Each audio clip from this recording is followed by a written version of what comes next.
পীরজাদা আব্বাস সিদ্দিকী আমাদেরকে নির্দেশনা দিয়েছে, এসআইআর এর কোনো একটা বৈধ ভোটারের যদি নাম বাদ পড়ে আপনাদেরকে চিন্তা করতে মানা করেছে, আমাকে সুপ্রিম কোর্টে গিয়ে লড়াই করার কথা বলেছে। তাই আপনাদের বলবো, এসআইআর নিয়ে আপনারা অহেতুক হয়রানি হবেন না, চিন্তিত হবেন না। কাগজ আছে, কাগজ প্রয়োজনে আমরা জমা করব। তবে এখন হিয়ারিং এর নামে ইসিআই যেটা করছে এর আমরা চরম বিরোধী। কারণ অনেক বয়স্ক লোককে, অনেক অসুস্থ লোককে, যারা পরিযায়ী শ্রমিক বাইরে আছে তাদেরকে অনেককে ডাকার চেষ্টা হচ্ছে, এর আমরা চরম বিরুদ্ধে। কিন্তু আপনাদের জানিয়ে দিতে চাই, আপনারা আতঙ্কিত হবেন না।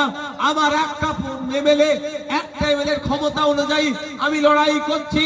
আগামী দিনে যদি বা বিগত দিনে যদি আমার কাছে একাধিক এমএলএ থাকতো, নিশ্চিতভাবে আপনাদের দায়িত্ব নিয়ে বলছি, এই হিয়ারিং এর নামে যে সাধারণ মানুষকে পেরেশানি করা হচ্ছে এটা আমরা বন্ধ করে দিতাম দায়িত্ব নিয়ে। কিন্তু ভাই তোমরা কোন দিকে যাবে? এর মধ্যে কেউ ঢুকো না, বাসের উপরে থাকবে। কি বলছি বুঝতে পারছেন? একটা এমএলএ কি করবো সেই জন্য আপনাদের কি বলছি, আমি হিয়ারিংটাকে এরকম ভাবে বন্ধ করতে পারছি না। একাধিক থাকলে তখন বন্ধ করে দিতাম এই সিস্টেমটা। হিয়ারিং হোক, বয়স্ক লোক ভাই যাচ্ছে, গিয়ে মারা গেছে, হিয়ারিং করিয়ে ফিরতে মারা গেছে, 80 বছরের বৃদ্ধা, তাকে হিয়ারিং এ ডেকেছে। কেন হিয়ারিংটা বাড়িতে গিয়ে করা যেত না ভাই? ভোটের সময় অসুস্থ লোকের বাড়িতে গিয়ে ভোট চাওয়া হয়তো, হিয়ারিংটা তো বাড়িতে গিয়ে করতে পারতো, সেটা করলো না। এটা আমরা আটকাতাম। সুকুমার মাহাতো সাহেবকে জেতানোর জন্য শাহজাহান শেখ মহাশয় 2021 সালে কি নোংরামি করেছিল আপনারা জানেন? আমাদের একটা ছেলেকে খুন করেছিল। কুতুব ভাই মনে আছে? শুধু খুন করেনি, অভিযোগ যাতে না দেয় তার সর্বোচ্চ চেষ্টা করেছিল। মনে আছে তো তোমার? তাহলে ভাবুন, সেই সুকুমার মাহাতো সাহেব একবারের জন্য বলছে শাহজাহানকে অন্যায়ভাবে গ্রেফতার করা হয়েছে? একটা বক্তব্য দেখাতে পারবেন? সিঙ্গেল তার কমেন্ট আমাকে দেখাতে পারবেন যে সুকুমার মাহাতো সাহেব বলেছে যে শাহজাহানকে অন্যায়ভাবে গ্রেফতার করা হয়েছে? কিন্তু সুকুমার মাহাতো সাহেবকে বিধায়ক বানানোর জন্য একাধিক অন্যায় কাজ শাহজাহান শেখ করেছে। আজকে শাহজাহান শেখ গাড্ডায় পড়ে গেল, সুকুমার মাহাতো সাহেব নতুন দল তৈরি করে নতুন তার টিমের লোককে তৈরি করে নিল। তাই আমি আবারও বলছি, এই পাড়ার যারা চারানার নেতা বড় দাদাদের কথা শুনে এই হিংসায় জড়াচ্ছে, তাদের কাছে আমি অনুরোধ করছি, একটু চোখ কান খুলে দেখুন। সারা দেশের অবস্থা দেখুন, সারা রাজ্যের অবস্থা দেখুন, কিভাবে দলিত আদিবাসী মুসলমানদের উপরে অত্যাচার নেমে আসছে। একটু চোখ খুলে দেখুন। এখনো যদি আপনি আপনার পাড়ার মধ্যে হিংসা মারামারিতে জড়িয়ে পড়ে, কবে আর আপনার বাচ্চাটা যেই প্রাইমারি স্কুলে যাচ্ছে সেই স্কুলের শিক্ষার ব্যবস্থার পরিবর্তনের দাবি করবে? ডিগ্রি অর্জন করার পরে চাকরির পরীক্ষা যখন বসছে, পরীক্ষা দিচ্ছে, লিস্টে আর নাম আসছে না, তাহলে বলুন এটা মমতা ব্যানার্জি দ্বিচারিতা করেছে। কিন্তু আমরা একবারের জন্য কি বলছি, আমাদের প্রতিবাদ কি শুধু তৃণমূল ছেড়ে এটা নয়, বরঞ্চ আমাদের প্রতিবাদ মমতা ব্যানার্জি নতুন ওবিসি সার্টিফিকেট দিয়ে মুসলমানদেরকে যে ধ্বংসের দ্বার প্রান্তে দাঁড় করিয়েছে, এটা প্রত্যাহার করতে হবে। বারবার চিৎকার করেছি, গত কয়েকদিন আগে মমতা ব্যানার্জি স্বয়ং স্বীকার করেছে নতুন ওবিসি লিস্টে ক্ষতি হচ্ছে, আমি পুনরায় নতুন লিস্ট তৈরি করব। তবে একটা কথা বলি, নতুন বছরের যদি নতুন সরকার আসলে তৈরি করব, এই গল্প যদি শোনাই এই ফাঁদে পা দেবেন না। 2021 সালে বিধানসভা নির্বাচনের পরেই বিধানসভায় দাঁড়িয়ে আনএডেড মাদ্রাসাদের জন্য 55 কোটি টাকা বরাদ্দ করা হচ্ছে এবং ওগুলোকে এডেড করা হলো। এডেডরা যা সুযোগ সুবিধা পায় ওই আনএডেড গুলো এরপর থেকে সব পাবে বলে গল্প শুনিয়েছিল, অনেকে বিশ্বাস করে নিয়েছিল। কিন্তু খোঁজ নিয়ে দেখুন, 22টা রাত আজকে এই কনকনে ঠান্ডায় কলকাতার শর্ট লেগে ওই আনএডেড মাদ্রাসার টিচার গুলো ওখানে আন্দোলন বসেছে। আপনারা শুনলে অবাক হবেন, যারা আমাদের দিকে লাঠি নিয়ে তেড়ে আসছেন তাদেরকেও বলছি, আপনার বাচ্চাগুলো কিন্তু আনএডেড যায়, খোঁজ নিয়ে দেখুন স্কুলের পাশে কুকুরের বাচ্চা থাকলে মমতা ব্যানার্জি নির্দেশ দিচ্ছে তাদের খাবারের ব্যবস্থা হবে। কিন্তু এই তৃণমূলের নেতাদেরকেও বলছি, আপনার বাচ্চারা যে আনএডেড মাদ্রাসায় গিয়ে যায়, ওই আনএডেড মাদ্রাসার বাচ্চাগুলোকেও মিড ডে মিল দিচ্ছে না। একটু ভাবার চেষ্টা করুন, কেন আইএসএফ কে আটকানোর চেষ্টা করছে? আইএসএফ পয়েন্টে কথা বলছে কুকুরের বাচ্চাদেরকে মিড ডে মিলের ব্যবস্থা করা হলো, আপনার বাচ্চাকে কিন্তু মিড ডে মিলের ব্যবস্থা দিচ্ছে না। এটা স্পষ্ট ভাষায় বলছি, গায়ে লাগলেও কিছু করার নেই। নিশ্চিতভাবে আপনার বাচ্চার থেকেও কুকুরের বাচ্চার দাম মমতা ব্যানার্জির কাছে বেশি। খারাপ লাগছে? কিচ্ছু করার নেই।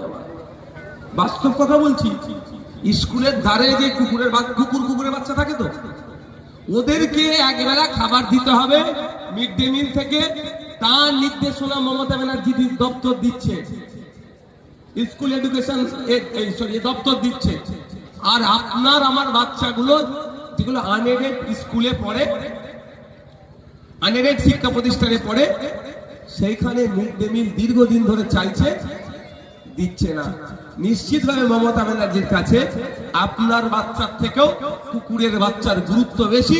সেই জন্য কুকুরের বাচ্চাগুলোকে আপনার মিড ডে মিল দিলেও আপনার বাচ্চাকে মিড ডে মিল দেওয়ার কোনো ভাবনা নেই। আপনার বাচ্চার মানে যারা আজকে আমাদের গতকাল থেকে আমাদের কর্মীদের উপর অত্যাচার চালিয়েছে, তাদের অনেকের সন্তান দেখবেন আনএডেড গুলোতে পড়ে। বুঝতে পারছেন আমি কি বলছি? লাঠি নিয়ে আপনি আমাদের দিকে তেড়ে আসছেন। আমরাই আপনার সন্তান যদি মিড ডে মিল পাই তার কথা বলছি, আপনার সন্তান ব্যাগ পাই তার কথা বলছি, আপনার সন্তান জুতো পাই তার কথা বলছি, আপনার সন্তান কিভাবে ইউনিফর্মটা পাবে তার কথা বলছি। আর আপনি আমাদের দিকে লাঠি নিয়ে তেড়ে আসছেন। না, আমাদের থেকে বুকে আর কি আছে? আমি ওর হয়ে কথা বলছি। এই গল্প শোনাচ্ছে তো, এ তো পাড়ার একটা চারানার নেতা। এই যখন ফাঁদে পড়ে যাবে, এর পাশে তৃণমূল দাঁড়াবে? এর মসজিদ কেড়ে নিচ্ছে, এর মাদ্রাসা কেড়ে নিচ্ছে, এর ঈদগাহ কেড়ে নিচ্ছে, এর বাপের কবর কেড়ে নিতে চাইছে, এর মায়ের কবর কেড়ে নিতে চাইছে, এর ওয়াকাফটা কেড়ে নিতে চাইছে। শাসক তখন ওর পাশে দাঁড়ায়নি, এ ফাঁদে পড়লে এর পাশে দাঁড়াবে মনে হয়? এ আপনাদের এখান থেকে একটু আগে গেলি তো সন্দেশখালী, সন্দেশখালীর যিনি নিজেকে বেতাস বাদশাহ বলে দাবি করত, তার পাশে দল দাঁড়িয়েছে। খোঁজ নিয়ে দেখুন, এই চারানার তো সে পাড়ার নেতা নয়, সে একটা বিধানসভা, দুটো বিধানসভা লোকসভা নির্বাচনে সব থেকে বেশি লিড যার এলাকা থেকে হতো, সে ফাঁদে পড়ে গিয়েছে, দল তার পাশে আর দাঁড়াচ্ছে না। তো এই বুথের এলাকার মানুষজন যারা হিংসায় জড়াচ্ছেন, আমি আপনাদের বলবো, ফাঁদে পড়ে গেলে আপনার পাশে আর দল দাঁড়াবে না।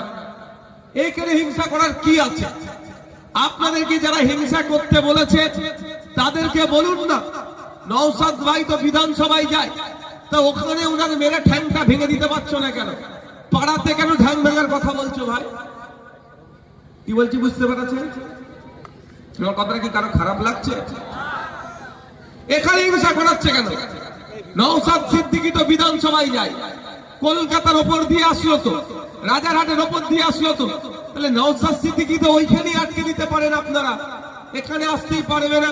ও এখানে আসার সুযোগ আপনারাই দিচ্ছেন, আটকাচ্ছেন না, মানে সুযোগ হয়ে যাচ্ছে। তাহলে আপনি আপনার বুথে কেন হিংসাটা ছড়াচ্ছেন? এটা হচ্ছে আরএসএস এর একটা প্ল্যান। মুসলমানকে দিয়ে মুসলমানকে কাটবো, মুসলমানকে দিয়ে মুসলমানের মাথা ফাটাবো, মুসলমানকে দিয়ে মুসলমানের নামে কেস করাবো, মুসলমানকে দিয়ে মুসলমানকে ধ্বংস করব। এটা মমতা ব্যানার্জি পশ্চিম বাংলায় চালু করেছে। তার আমি উদাহরণ দিচ্ছি, আপনারা দেখুন ওয়েস্ট পশ্চিম বাংলার কথা, রাজনৈতিক ভাবে যত মুসলমান নেতা খুন হয়েছে, সবের পেছনে দেখুন তৃণমূল কংগ্রেসের প্রত্যক্ষ পরোক্ষ হাত আছে।